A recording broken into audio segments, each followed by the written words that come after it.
48. Before sunrise. O heaven above me, thou pure, thou deep heaven, thou abyss of light, gazing on thee I tremble with divine desires. Up to thy height to toss myself, that is my depth, in thy purity to hide myself, that is mine innocence. The God veileth his beauty, thus hidest thou thy stars. Thou speakest not thus, proclaimest thou thy wisdom unto me. Mute o'er the raging sea hast thou risen for me today. Thy love and thy modesty make a revelation unto my raging soul. In that thou camest unto me beautiful, veiled in thy beauty, in that thou spakest unto me mutely, obvious in thy wisdom. Oh, how could I fail to divine all the modesty of thy soul? Before the sun didst thou come unto me, the lonesomest one. We have been friends from the beginning. To us are grief, gruesomeness, and ground common. Even the sun is common to us. We do not speak to each other because we know too much. We keep silent to each other. We smile our knowledge to each other. Art thou not the light of my fire? Hast thou not the sister soul of mine insight? Together did we learn everything. Together did we learn to ascend beyond ourselves to ourselves, and to smile uncloudedly. Uncloudedly to smile down out of luminous eyes, and out of miles of distance, when under us constraint and purpose and guilt steam like rain.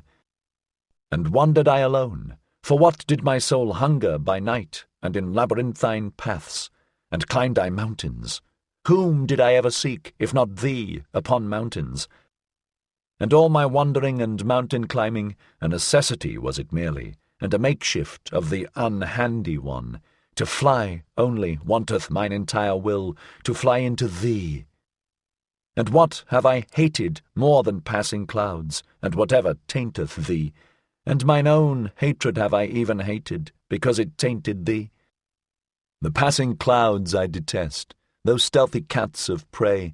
They take from thee and me what is common to us, the vast unbounded yea and amen saying. These mediators and mixers we detest, the passing clouds, those half and half ones that have neither learned to bless nor to curse from the heart. Rather will I sit in a tub under a closed heaven, rather will I sit in the abyss without heaven, than see thee, thou luminous heaven, tainted with passing clouds.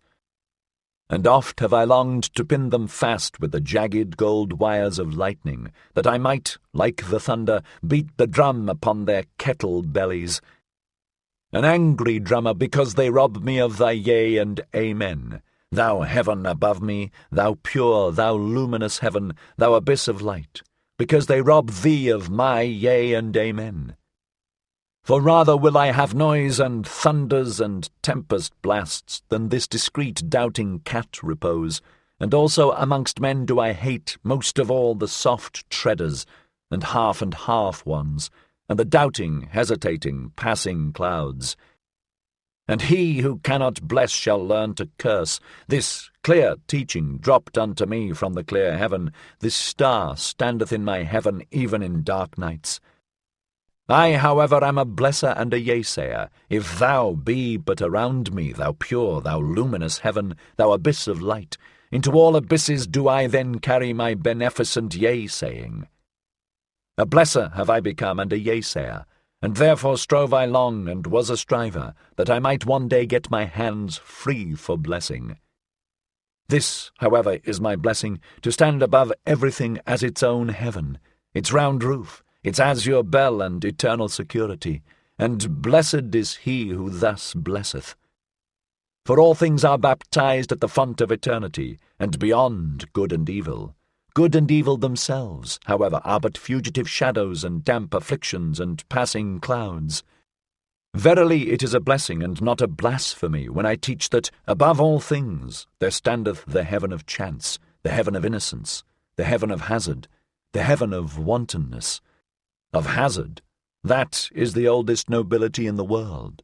That gave I back to all things. I emancipated them from bondage under purpose. This freedom and celestial serenity did I put like an azure bell above all things, when I taught that over them and through them no eternal will willeth. This wantonness and folly did I put in place of that will, when I taught that in everything there is one thing impossible, rationality. A little reason, to be sure, a germ of wisdom scattered from star to star. This leaven is mixed in all things. For the sake of folly, wisdom is mixed in all things.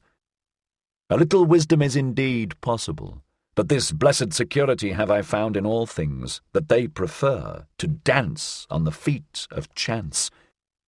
O heaven above me, thou pure, thou lofty heaven, this is now thy purity unto me, that there is no eternal reason spider and reason cobweb.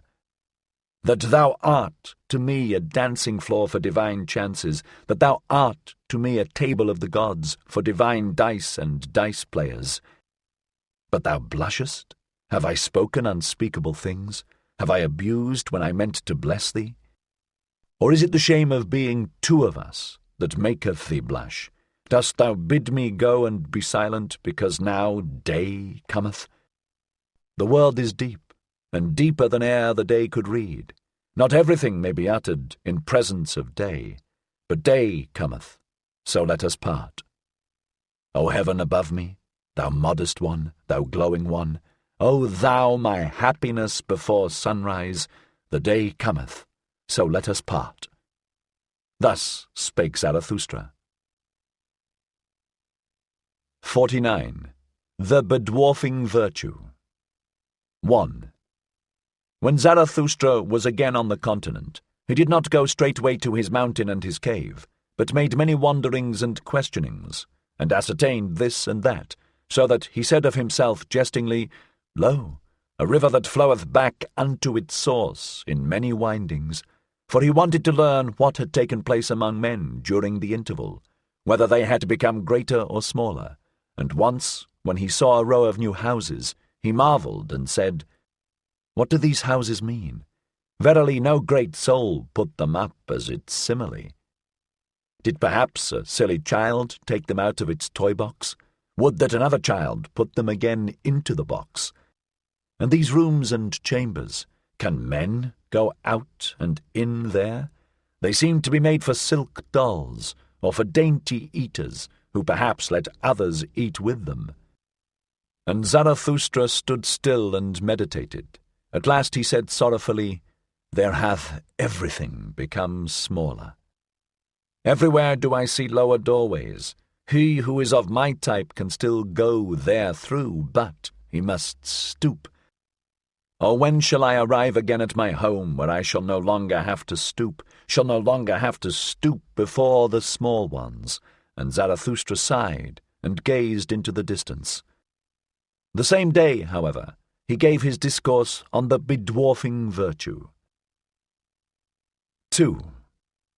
I pass through this people and keep mine eyes open. They do not forgive me for not envying their virtues. They bite at me, because I say unto them that for small people small virtues are necessary, and because it is hard for me to understand that small people are necessary. Here am I still like a cock in a strange farmyard, at which even the hens peck, but on that account I am not unfriendly to the hens. I am courteous towards them, as towards all small annoyances. To be prickly towards what is small seemeth to me wisdom for hedgehogs. They all speak of me when they sit around their fire in the evening. They speak of me, but no one thinketh of me. This is the new stillness which I have experienced. Their noise around me spreadeth a mantle over my thoughts. They shout to one another, What is this gloomy cloud about to do to us? Let us see that it doth not bring a plague upon us. And recently did a woman seize upon her child that was coming unto me. Take the children away, cried she. Such eyes scorch children's souls. They cough when I speak. They think coughing an objection to strong winds. They divine nothing of the boisterousness of my happiness. We have not yet time for Zarathustra. So they object. But what matter about a time that hath no time for Zarathustra? And if they should altogether praise me, How could I go to sleep on their praise? A girdle of spines is their praise unto me. It scratcheth me even when I take it off. And this also did I learn among them, the praiser doeth as if he gave back. In truth, however, he wanteth more to be given him. Ask my foot if their lauding and luring strains please it. Verily to such measure and tick-tack it liketh neither to dance nor to stand still. To small virtues would they fain lure and laud me. To the tick-tack of small happiness would they fain persuade my foot. I pass through this people and keep mine eyes open. They have become smaller, and ever become smaller. The reason thereof is their doctrine of happiness and virtue. For they are moderate also in virtue, because they want comfort. With comfort, however, moderate virtue only is compatible. To be sure, they also learn in their way to stride on and stride forward. That I call their hobbling. Thereby they become a hindrance to all who are in haste. And many of them go forward, and look backwards thereby, with stiffened necks. Those do I like to run up against. Foot and eye shall not lie, nor give the lie to each other. But there is much lying among small people. Some of them will, but most of them are willed. Some of them are genuine, but most of them are bad actors. There are actors without knowing it amongst them, and actors without intending it. The genuine ones are always rare, especially the genuine actors. Of man there is little here, therefore do their women masculinize themselves, for only he who is man enough will save the woman in woman. And this hypocrisy found I worst amongst them, that even those who command feign the virtues of those who serve. I serve, thou servest, we serve, so chanteth here even the hypocrisy of the rulers, and alas, if the first lord be only the first servant. Ah, even upon their hypocrisy did mine eyes' curiosity alight, and well did I divine all their fly happiness, and their buzzing around sunny window panes. So much kindness, so much weakness do I see, so much justice and pity, so much weakness. Round, fair, and considerate are they to one another, as grains of sand are round, fair, and considerate to grains of sand. Modestly to embrace a small happiness, that do they call submission, and at the same time they peer modestly after a new small happiness. In their hearts they want simply one thing most of all, that no one hurt them. Thus do they anticipate everyone's wishes, and do well unto everyone. That, however, is cowardice, though it be called virtue. And when they chance to speak harshly, those small people, then do I hear therein only their hoarseness. Every draught of air maketh them hoarse. Shrewd indeed are they, their virtues have shrewd fingers, but they lack fists. Their fingers do not know how to creep behind fists. Virtue for them is what maketh modest and tame.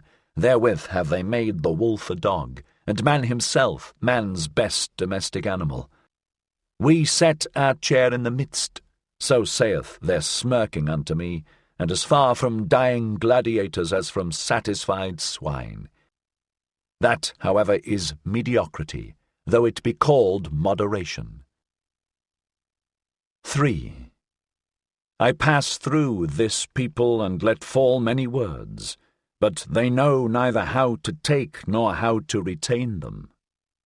They wonder why I came not to revile venery and vice, and verily I came not to warn against pickpockets either. They wonder why I am not ready to abet and whet their wisdom, as if they had not yet enough of wiseacres, whose voices grate on mine ear like slate pencils. And when I call out, curse all the cowardly devils in you that would fain whimper and fold their hands and adore, then do they shout, Zarathustra is godless. And especially do their teachers of submission shout this, but precisely in their ears do I love to cry, Yea, I am Zarathustra the godless. Those teachers of submission, wherever there is aught puny or sickly or scabby, there do they creep like lice, and only my disgust preventeth me from cracking them. Well, this is my sermon for their ears. I am Zarathustra the godless, who saith, Who is more godless than I, that I may enjoy his teaching? I am Zarathustra the godless. Where do I find mine equal? And all those are mine equals who give unto themselves their will, and divest themselves of all submission. I am Zarathustra the godless. I cook every chance in my pot, and only when it hath been quite cooked do I welcome it as my food.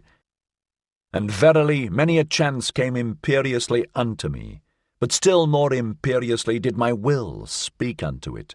Then did it lie imploringly upon its knees, imploring that it might find home and heart with me, and saying flatteringly, See, O Zarathustra, how friend only cometh unto friend. But why talk I, when no one hath mine ears? And so will I shout it out unto all the winds. Ye ever become smaller, ye small people, ye crumble away, ye comfortable ones, ye will yet perish. By your many small virtues, by your many small omissions, and by your many small submissions. Too tender, too yielding, so is your soil. But for a tree to become great, it seeketh to twine hard roots around hard rocks. Also what ye omit weaveth at the web of all the human future. Even your naught is a cobweb, and a spider that liveth on the blood of the future. And when ye take, then is it like stealing, ye small virtuous ones. But even among knaves, honour saith that one shall only steal when one cannot rob. It giveth itself. That is also a doctrine of submission. But I say unto you, ye comfortable ones, that it taketh to itself, and will ever take more and more from you. Ah, that ye would renounce all half-willing, and would decide for idleness as ye decide for action. Ah, that ye understood my word. Do ever what ye will, but first be such as can will. Love ever your neighbours as yourselves, but first be such as love themselves. Such as love with great love, such as love with great contempt. Thus speaketh Zarathustra the godless. But why talk I when no one hath mine ears? It is still an hour too early for me here. Mine own forerunner am I among this people, mine own cock-crow in dark lanes. But their hour cometh, and there cometh also mine.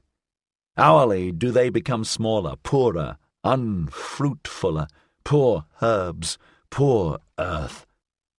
And soon shall they stand before me like dry grass and prairie, and verily weary of themselves, and panting for fire more than for water. O blessed hour of the lightning, O mystery before noontide! Running fires will I one day make of them, and heralds with flaming tongues. Herald shall they one day with flaming tongues. It cometh, it is nigh, the great noontide. Thus spake Zarathustra. 50. On the Olive Mount. Winter, a bad guest, sitteth with me at home. Blue are my hands with his friendly hand-shaking. I honour him, that bad guest, but gladly leave him alone. Gladly do I run away from him, and when one runneth well, then one escapeth him. With warm feet and warm thoughts do I run where the wind is calm, to the sunny corner of mine olive mount. There do I laugh at my stern guest, and am still fond of him, because he cleareth my house of flies, and quieteth many little noises. For he suffereth it not, if a gnat wanteth to buzz, or even two of them. Also the lanes maketh he lonesome, so that the moonlight is afraid there at night. A hard guest is he, but I honour him, and do not worship, like the tenderlings, the pot-bellied fire-idol. Better even a little teeth-chattering than idle adoration, so willeth my nature. And especially have I a grudge against all ardent, steamy fire-idols. Him whom I love better in winter than in summer, Better do I now mock at mine enemies, and more heartily, when winter sitteth in my house. Heartily, verily, even when I creep into bed, there still laugheth and wantoneth my hidden happiness, even my deceptive dream laugheth. I, a creeper? Never in my life did I creep before the powerful, and if ever I lied, then did I lie out of love. Therefore am I glad even in my winter bed. A poor bed warmeth me more than a rich one, for I am jealous of my poverty, and in winter she is most faithful unto me. With a wickedness do I begin every day. I mock at the winter with a cold bath. On that account grumbleth my stern housemate. Also do I like to tickle him with a wax taper, that he may finally let the heavens emerge from ashy grey twilight. For especially wicked am I in the morning, at the early hour when the pail rattleth at the well, and horses neigh warmly in grey lanes. Impatiently do I then wait, that the clear sky may finally dawn for me, the snow-bearded winter sky, the hoary one, the white head. The winter sky, the silent winter sky, which often stifleth even its sun. Did I perhaps learn from it the long, clear silence? Or did it learn it from me? Or hath each of us devised it himself? Of all good things the origin is 1,000-fold. All good roguish things spring into existence for joy. How could they always do so, for once only? A good roguish thing is also the long silence, and to look like the winter sky out of a clear, round-eyed countenance. Like it to stifle one's sun, and one's inflexible solar will. Verily this art and this winter roguishness have I learnt well. My best-loved wickedness and art is it, that my silence hath learned not to betray itself by silence. Clattering with diction and dice, I outwit the solemn assistants. All those stern watchers shall my will and purpose elude. That no one might see down into my depth and into mine ultimate will, for that purpose did I devise the long, clear silence. Many a shrewd one did I find. He veiled his countenance and made his water muddy, that no one might see there through and thereunder. But precisely unto him came the shrewder distrusters and nutcrackers. Precisely from him did they fish his best concealed fish. But the clear, the honest, the transparent, these are for me the wisest silent ones. In them so profound is the depth, that even the clearest water doth not betray it. The snow-bearded, silent winter sky, thou round-eyed white head above me, O thou heavenly smile of my soul and its wantonness! And must I not conceal myself like one who hath swallowed gold, lest my soul should be ripped up? Must I not wear stilts that they may overlook my long legs, all those enviers and injurers around me? Those dingy, fire-warmed, used-up, green-tinted, ill-natured souls, how could their envy endure my happiness? Thus do I show them only the ice and winter of my peaks, and not that my mountain windeth all the solar girdles around it. They hear only the whistling of my winter storms, and know not that I also travel over warm seas, like longing, heavy, hot south winds. They commiserate also my accidents and chances, but my word saith, Suffer the chance to come unto me. Innocent is it as a little child. How could they endure my happiness, if I did not put around it accidents and winter privations and bearskin caps and enmantling snowflakes? If I did not myself commiserate their pity, the pity of those enviers and injurers? If I did not myself sigh before them and chatter with cold, and patiently let myself be swathed in their pity? This is the wise, waggish will and good will of my soul, that it concealeth not its winters and glacial storms. It concealeth not its chilblains either. To one man, lonesomeness is the flight of the sick one. To another it is the flight from the sick ones. Let them hear me chattering and sighing with winter cold, all those poor, squinting knaves around me. With such sighing and chattering do I flee from their heated rooms. Let them sympathize with me and sigh with me on account of my chilblains. At the ice of knowledge will he yet freeze to death, so they mourn. Meanwhile do I run with warm feet hither and thither on mine olive mount. In the sunny corner of mine olive mount do I sing and mock at all pity. Thus sang Zarathustra. 51. On passing by. Thus slowly wandering through many peoples and divers cities did Zarathustra return by roundabout roads to his mountains and his cave. And behold, thereby came he unawares also to the gate of the great city. Here, however, a foaming fool with extended hands sprang forward to him and stood in his way. It was the same fool whom the people called the ape of Zarathustra, for he had learned from him something of the expression and modulation of language, and perhaps liked also to borrow from the store of his wisdom. And the fool talked thus to Zarathustra. O Zarathustra, here is the great city. Here hast thou nothing to seek and everything to lose. Why wouldst thou wade through this mire? Have pity upon thy foot, spit rather on the gate of the city and turn back. Here is the hell for anchorites' thoughts. Here are great thoughts seethed alive and boiled small. Here do all great sentiments decay. Here may only rattle-boned sensations rattle. Smellest thou not already the shambles and cookshops of the spirit? Steameth not this city with the fumes of slaughtered spirit? Seest thou not the souls hanging like limp dirty rags, and they make newspapers also out of these rags?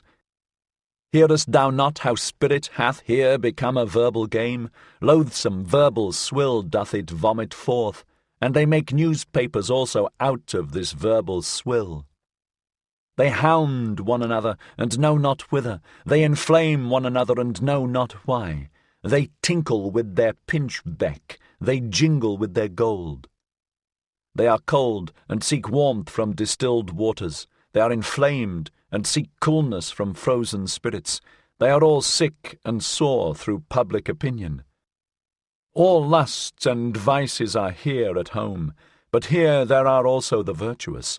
There is much appointed virtue. Much appointable virtue with scribe fingers, and hardy sitting flesh and waiting flesh, blessed with small breast stars, and padded haunchless daughters. There is here also much piety, and much faithful spittle-licking and spittle-backing before the God of hosts. From on high drippeth the star, and the gracious spittle, for the high longeth every starless bosom. The moon hath its court, and the court hath its moon calves. Unto all, however, that cometh from the court do the mendicant people pray, and all appointable mendicant virtues. I serve, thou servest, we serve. So prayeth all appointable virtue to the prince, that the merited star may at last stick on the slender breast. But the moon still revolveth around all that is earthly. So revolveth also the prince around what is earthliest of all. That, however, is the gold of the shopman. The god of the hosts of war is not the god of the golden bar. The prince proposeth, but the shopman disposeth. By all that is luminous and strong and good in thee, O Zarathustra, spit on this city of shopmen and return back. Here floweth all blood putridly and tepidly and frothily through all veins. Spit on the great city, which is the great slum where all the scum frotheth together. Spit on the city of compressed souls and slender breasts, of pointed eyes and sticky fingers. On the city of the obtrusive, the brazen-faced, the pen demagogues and tongue demagogues, the overheated ambitious, where everything maimed, ill-famed, lustful, untrustful, over-mellow, sickly yellow, and seditious, festereth, pernicious. Spit on the great city and turn back. Here, however, did Zarathustra interrupt the foaming fool, and shut his mouth. Stop this at once, called out Zarathustra. Long have thy speech and thy species disgusted me. Why didst thou live so long by the swamp, that thou thyself hadst to become a frog and a toad? Floweth there not a tainted frothy swamp blood in thine own veins, when thou hast thus learned to croak and revile? Why wentest thou not into the forest, or why didst thou not till the ground? Is the sea not full of green islands? I despise thy contempt, and when thou warnedst me, why didst thou not warn thyself? Out of love alone shall my contempt and my warning bird take wing, but not out of the swamp. They call thee mine ape, thou foaming fool, but I call thee my grunting pig. By thy grunting thou spoilest even my praise of folly. What was it that first made thee grunt? Because no one sufficiently flattered thee. Therefore didst thou seat thyself beside this filth, that thou mightest have cause for much grunting, that thou mightest have cause for much vengeance. For vengeance, thou vain fool, is all thy foaming. I have divined thee well. But thy fool's word injureth me, even when thou art right. And even if Zarathustra's word were 100 times justified, thou wouldst ever do wrong with my word. Thus spake Zarathustra. Then did he look on the great city, and sighed, and was long silent. At last he spake thus: I loathe also this great city, and not only this fool. Here and there is nothing to better, nothing to worsen. Woe to this great city, and I would that I already saw the pillar of fire in which it will be consumed. For such pillars of fire must precede the great noontide. But this hath its time and its own fate. This precept, however, give I unto thee in parting, thou fool. Where one can no longer love, there should one pass by. Thus spake Zarathustra, and passed by the fool and the great city. 52. The Apostates. 1. Ah! Lieth everything already withered and grey, which but lately stood green and many-hued on this meadow? And how much honey of hope did I carry hence into my beehives? Those young hearts have already all become old, and not old even, only weary, ordinary, comfortable. They declare it. We have again become pious. Of late did I see them run forth at early morn with valorous steps, but the feet of their knowledge became weary, and now do they malign even their morning valour. Verily, many of them once lifted their legs like the dancer. To them winked the laughter of my wisdom. Then did they bethink themselves. Just now have I seen them bent down to creep to the cross. Around light and liberty did they once flutter like gnats and young poets. A little older, a little colder, and already are they mystifiers and mumblers and molly-coddles. Did perhaps their hearts despond, because lonesomeness had swallowed me like a whale? Did their ear perhaps hearken yearningly, long for me in vain, and for my trumpet notes and herald calls? Ah, ever are there but few of those whose hearts have persistent courage and exuberance, and in such remaineth also the spirit patient. The rest, however, are cowardly.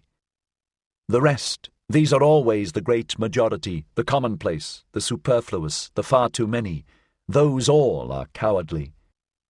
Him who is of my type will also the experiences of my type meet on the way, so that his first companions must be corpses and buffoons.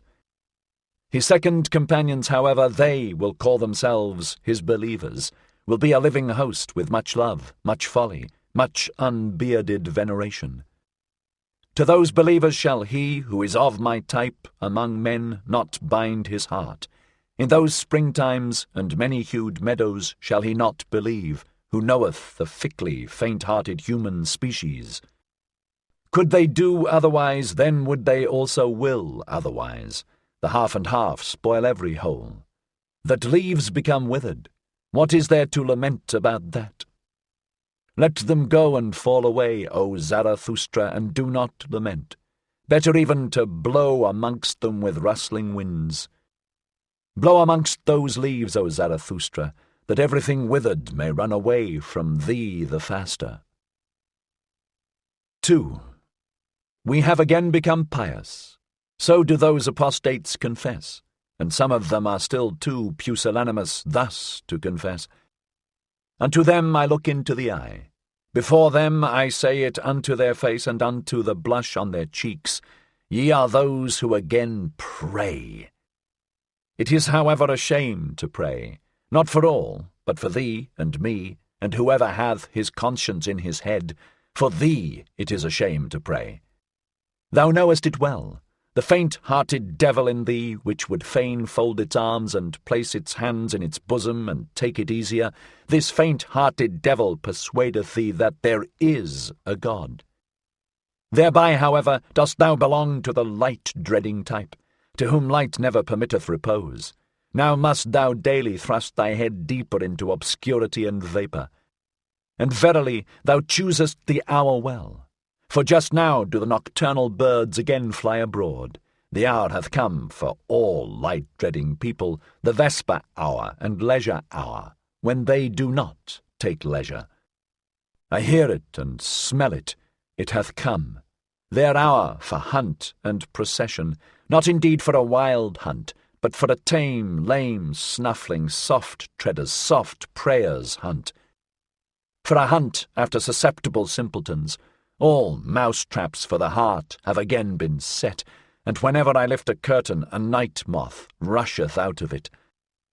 Did it perhaps squat there along with another night-moth? For everywhere do I smell small, concealed communities, and wherever there are closets there are new devotees therein, and the atmosphere of devotees. They sit for long evenings beside one another and say, "Let us again become like little children," and say, "Good God," ruined in mouths and stomachs by the pious confectioners. Or they look for long evenings at a crafty, lurking cross-spider that preacheth prudence to the spiders themselves, and teacheth that under crosses it is good for cobweb spinning. Or they sit all day at swamps with angle-rods, and on that account think themselves profound. But whoever fisheth where there are no fish, I do not even call him superficial. Or they learn in godly gay style to play the harp with a hymn-poet, who would fain harp himself into the heart of young girls, for he hath tired of old girls and their praises.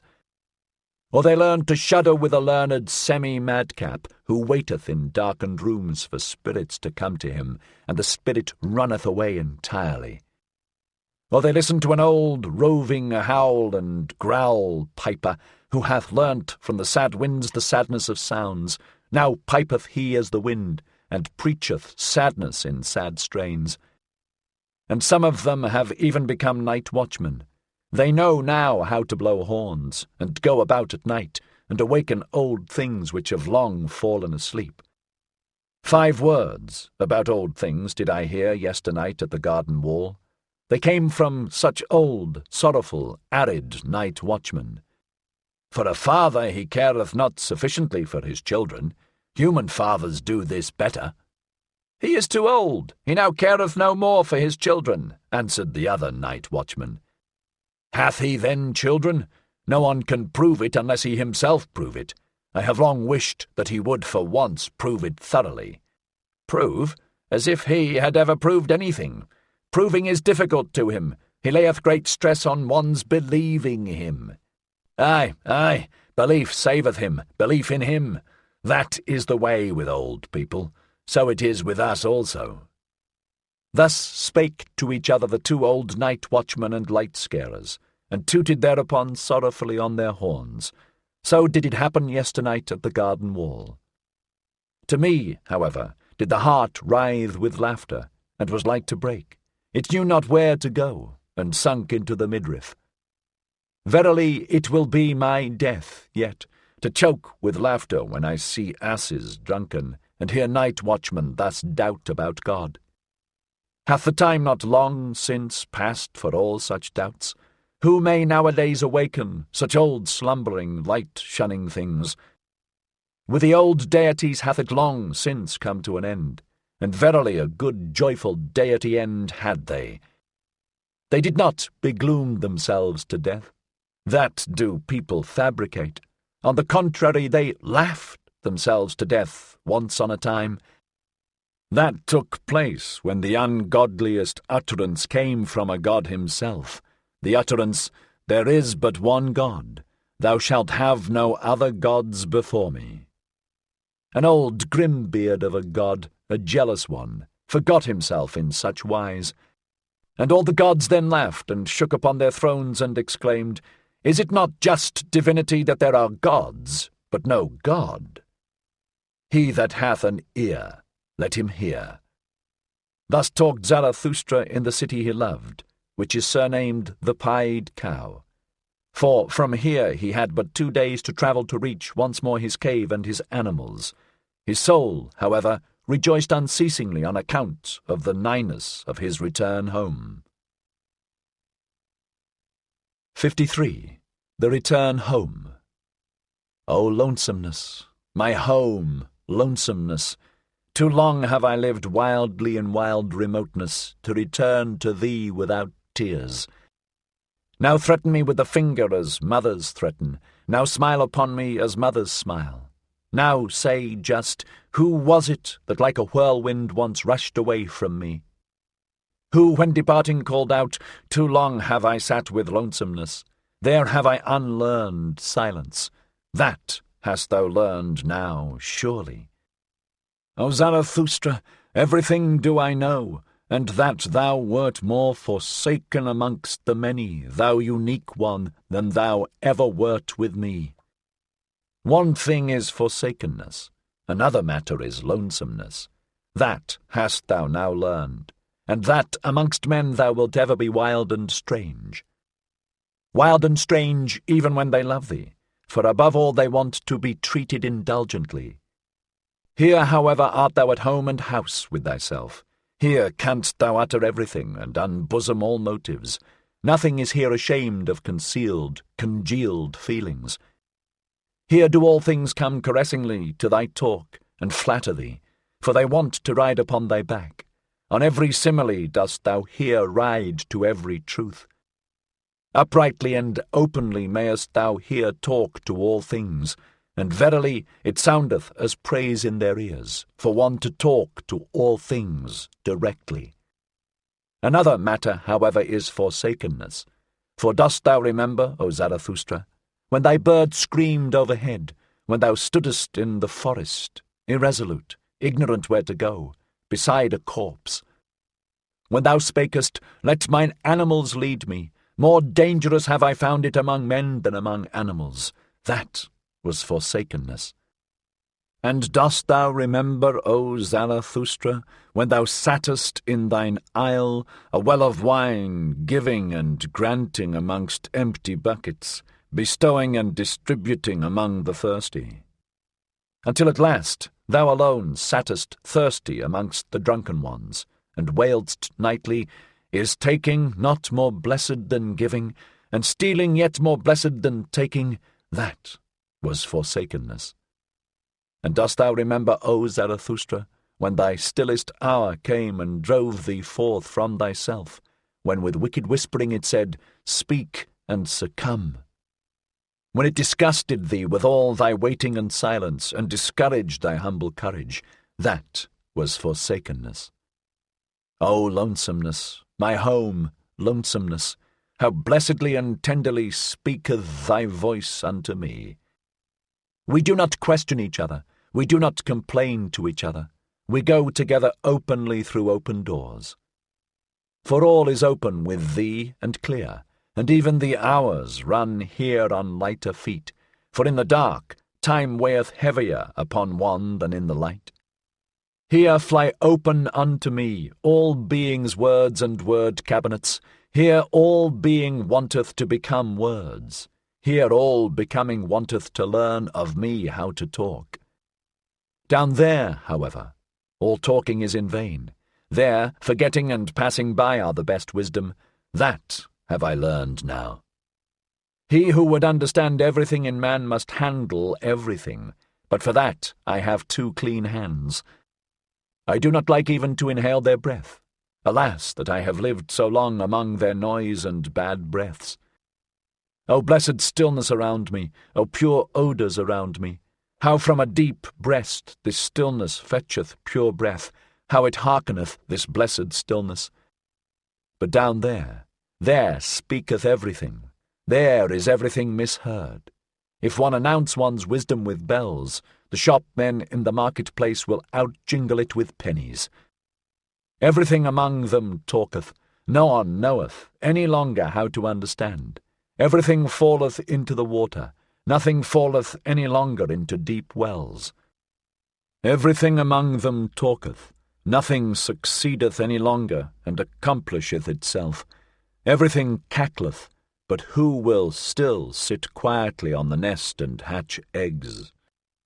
Everything among them talketh, everything is out-talked, and that which yesterday was still too hard for time itself and its tooth, hangeth today out-champed and out-chewed from the mouths of the men of today. Everything among them talketh, everything is betrayed, and what was once called the secret and secrecy of profound souls belongeth today to the street trumpeters and other butterflies. O human hubbub, thou wonderful thing, thou noise in dark streets, now art thou again behind me, my greatest danger lieth behind me. In indulging and pitying lay ever my greatest danger, and all human hubbub wisheth to be indulged and tolerated. With suppressed truths, with fool's hand and befooled heart, and rich in petty lies of pity, thus have I ever lived among men. Disguised did I sit amongst them, ready to misjudge myself that I might endure them, and willingly saying to myself, Thou fool, thou dost not know men. One unlearneth men when one liveth amongst them. There is too much foreground in all men. What can far-seeing, far-longing eyes do there? And, fool that I was, when they misjudged me, I indulged them on that account more than myself, being habitually hard on myself, and often even taking revenge on myself for the indulgence.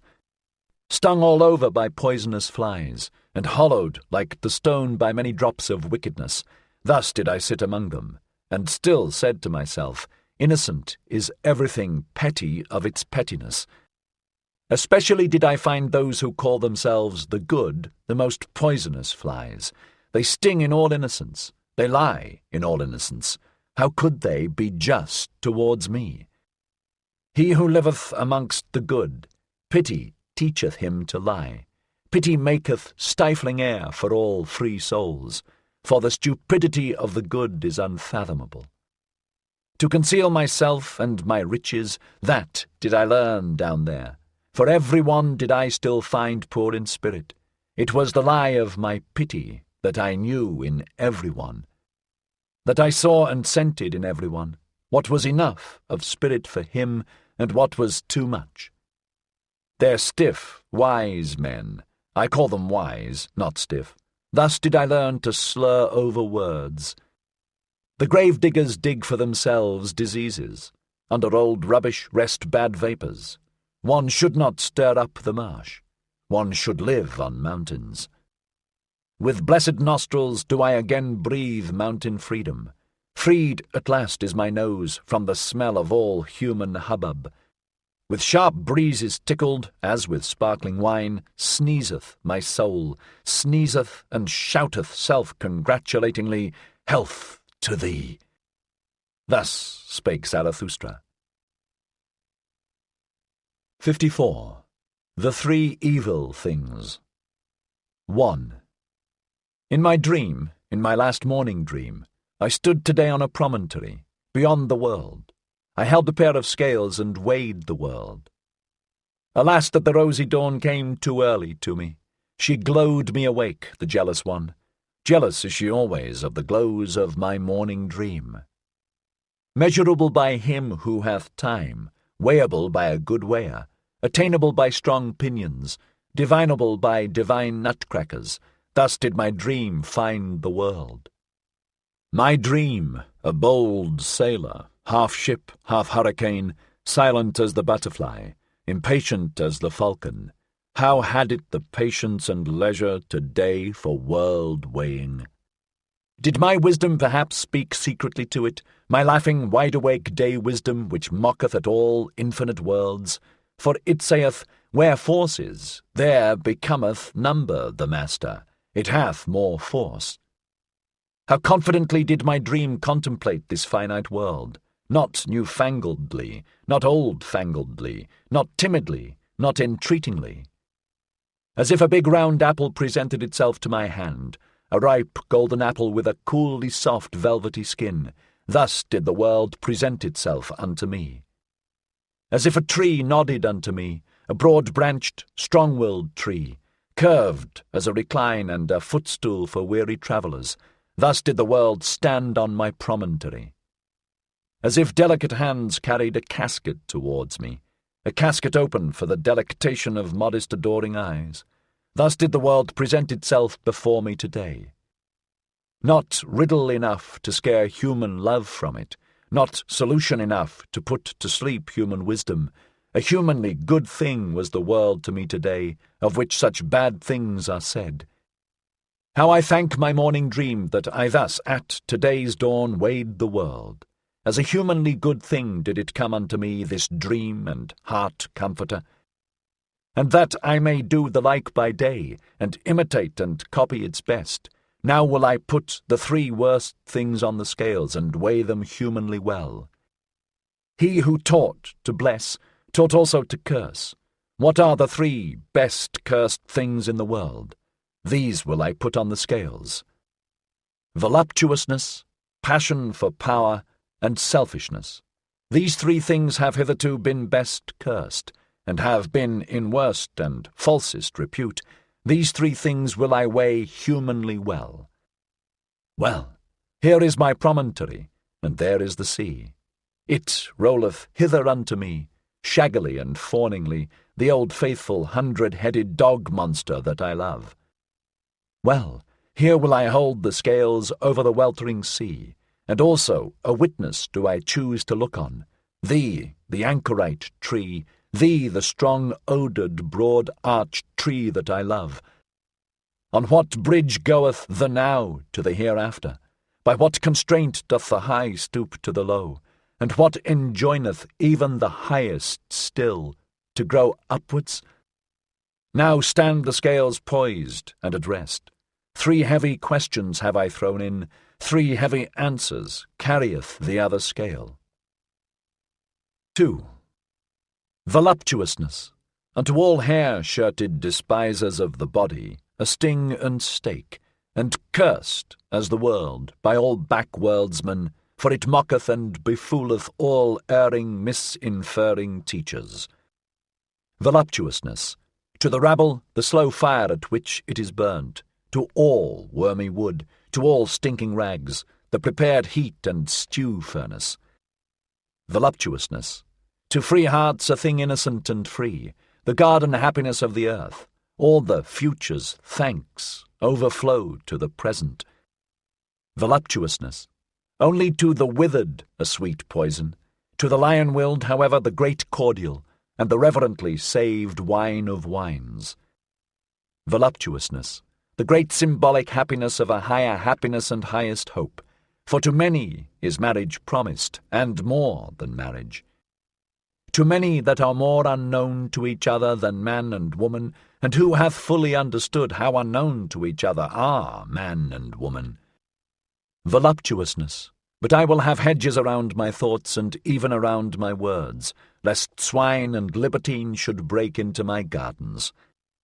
Passion for power, the glowing scourge of the hardest of the heart hard, the cruel torture reserved for the cruelest themselves, the gloomy flame of living pyres.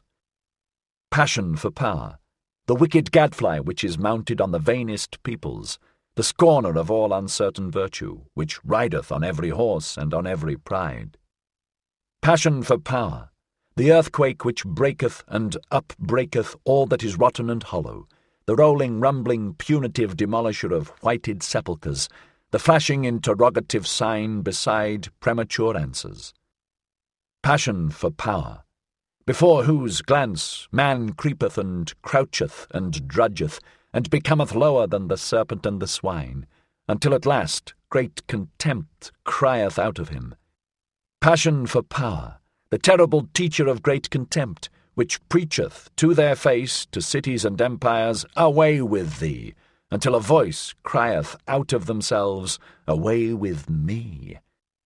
Passion for power, which, however, mounteth alluringly even to the pure and lonesome, and up to self-satisfied elevations, glowing like a love that painteth purple felicities alluringly on earthly heavens. Passion for power. But who would call it passion, when the height longeth to stoop for power? Verily nothing sick or diseased is there in such longing and descending. That the lonesome height may not forever remain lonesome and self-sufficing, that the mountains may come to the valleys, and the winds of the heights to the plains. Oh, who could find the right prenomen and honouring name for such longing, bestowing virtue? Thus did Zarathustra once name the unnameable. And then it happened also, and verily it happened for the first time, that his word blessed selfishness, the wholesome, healthy selfishness that springeth from the powerful soul. From the powerful soul to which the high body appertaineth, the handsome, triumphing, refreshing body, around which everything becometh a mirror. The pliant, persuasive body, the dancer, whose symbol and epitome is the self-enjoying soul. Of such bodies and souls the self-enjoyment calleth itself virtue. With its words of good and bad doth such self-enjoyment shelter itself, as with sacred groves. With the names of its happiness doth it banish from itself everything contemptible. Away from itself doth it banish everything cowardly. It saith, bad, that is cowardly. Contemptible seem to it the ever-solicitous, the sighing, the complaining, and whoever pick up the most trifling advantage.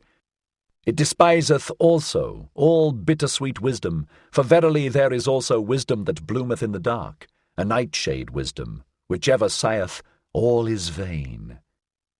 Shy distrust is regarded by it as base, and every one who wanteth oaths instead of looks and hands. Also all over-distrustful wisdom, for such is the mode of cowardly souls. Baser still it regardeth the obsequious doggish one, who immediately lieth on his back, the submissive one, and there is also wisdom that is submissive, and doggish, and pious, and obsequious.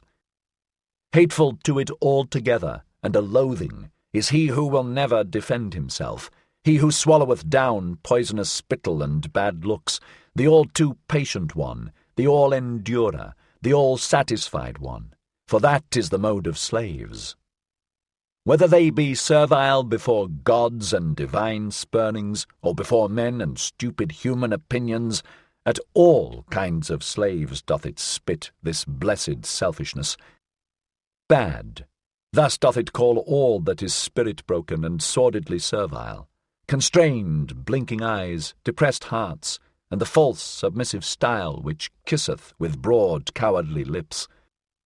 And spurious wisdom, so doth it call all the wit that slaves, and hoary-headed and weary ones affect, and especially all the cunning, spurious-witted, curious-witted foolishness of priests. The spurious-wise, however, or the priests, the world-weary, and those whose souls are of feminine and servile nature, oh, how hath their game all along abused selfishness! And precisely that was to be virtue, and was to be called virtue, to abuse selfishness, and selfless. So did they wish themselves with good reason, all those world-weary cowards and cross-spiders. But to all those cometh now the day, the change, the sword of judgment, the great noontide. Then shall many things be revealed. And he who proclaimeth the ego wholesome and holy, and selfishness blessed, verily he, the prognosticator, speaketh also what he knoweth. Behold, it cometh, it is nigh, the great noontide. Thus spake Zarathustra.